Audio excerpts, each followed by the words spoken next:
Welcome to Webline. युवन कहता है कि क्या तुम मुझे यहाँ पर देखने आई हो, कहीं तुम मुझसे प्यार तो नहीं करने लगी हो ना।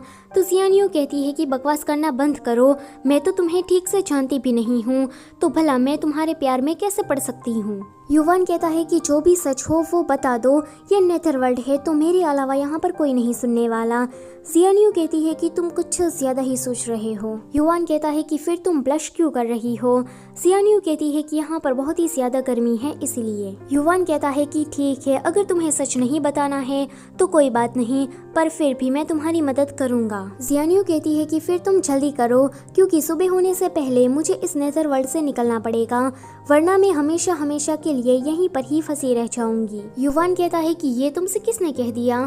तो जियानियो कहती है कि इनिन की बॉडी के अंदर जो घोस्ट था उसने मुझसे कहा। युवन कहता है कि तुम न उस इनिन पर ज्यादा भरोसा मत करो, वो भरोसे के काबिल नहीं है, देख लेना आगे चलकर वो तुम्हें बड़ा धोखा देने वाली है। जियानियो कहती है कि बचपन से ही मैं इनिन के साथ हूँ और तुम्हें मिले हुए मुझे एक वीक भी नहीं हुआ, तो तुम इतना शो ऑफ मत करो जैसे कि तुम मुझे जानते हो। युवन कहता है कि तुम तो सच में इडियट हो। जियानियो युवन को पीछे छोड़कर आगे जाने लगती है तो युवन उसे पकड़कर उड़ने लगता है। जियानियो कहती है कि क्या तुम उड़ना भी जानते हो।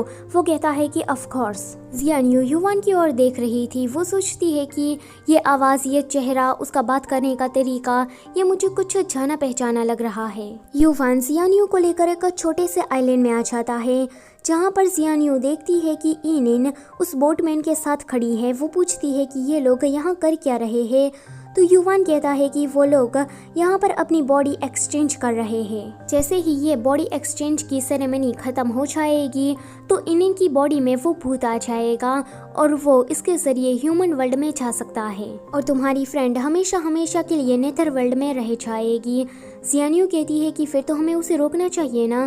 तो युवन कहता है कि हमें बस उस कैंडल को बुझाना है। तो जियानियो कहती है कि फिर तुम जल्दी से उस कैंडल को बुझा दो। युवन कहता है कि तुम क्या पागल हो, वो नेथर वर्ल्ड का गेट कीपर है, मैं उसके साथ ऐसा कैसे कर सकता हूँ, वो मुझसे कहीं ज्यादा पावरफुल है।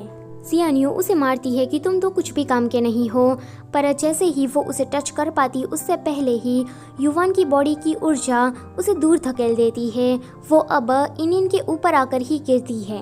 इनिन की बॉडी के अंदर जो घोस्ट था वो कहता है कि तुमने मेरा सारा प्लान खराब कर दिया, देख लेना अब मैं तुम्हें मार डालूंगा। जैसे ही वो घोस्ट जियानियो को मारने के लिए जाता है तो बीच में युवन आ जाता है। युवन पहले तो जियानियो को बचा लेता है एंड बाद में उस बोटमैन से फाइट करता है। इनिन की बॉडी भी इनिन को वापस मिल गई थी। इनिन कहती है कि जियानियो मुझे पता था कि तुम मुझे बचाने के लिए आओगी। तो जियानियो कहती है कि ऑफ कोर्स आती, तुम मेरी बहन जो हो। युवन कहता है कि तुम दोनों बस करो, हमें यहाँ से जल्दी से निकलना पड़ेगा। इनिन कहती है कि ये तुम हो, फाइनली तुम मुझे मिल गए, मुझे लगा कि मेरी वजह से तुम्हारी जान चली गई। युवन कहता है कि मुझे बाहर निकलने का रास्ता पता है, सो तुम लोग मुझे फॉलो करो। जियानियो पहाड़ी के नीचे देखती है तो वहाँ पर बहुत सारे घोस्ट थे। वो कहती है कि इस नीथर वर्ल्ड में इतने सारे घोस्ट क्या कर रहे हैं। तो युवन कहता है कि ये सारे इविल घोस्ट हैं। इनिन कहती है कि ये तो बहुत ही ज्यादा डरावने हैं, इसे इग्नोर करो और जल्दी से यहाँ से निकलो। जियानियो कहती है कि इनिन तुम्हें क्या तुम्हारी तलवार मिली।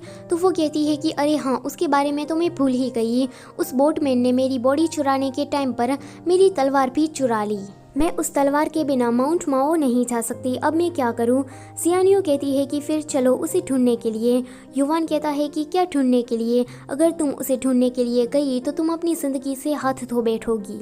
इनिन कहती है कि वो तलवार मेरे लिए बहुत ही ज़रूरी है। तो युवन कहता है कि फिर सड़ो यहीं पर ही। जियानियो कहती है कि तुम दोनों लड़ना बंद करो, हम लोग कोई दूसरा रास्ता निकाल लेंगे।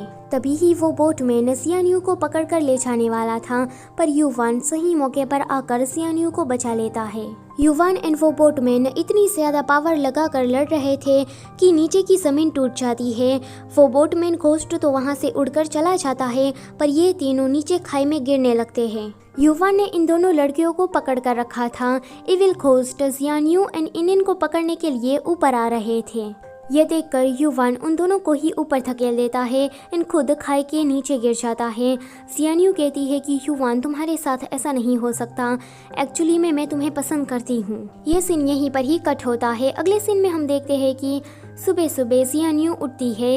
इनिन कहती है कि अच्छा है कि तुम उठ गई, हम लोग ह्यूमन वर्ल्ड में वापस आ चुके हैं। जियान्यू कहती है कि क्या इविल घोस्ट ने युवान को अपने घेरे में ले लिया, क्या वो अब मर गया है।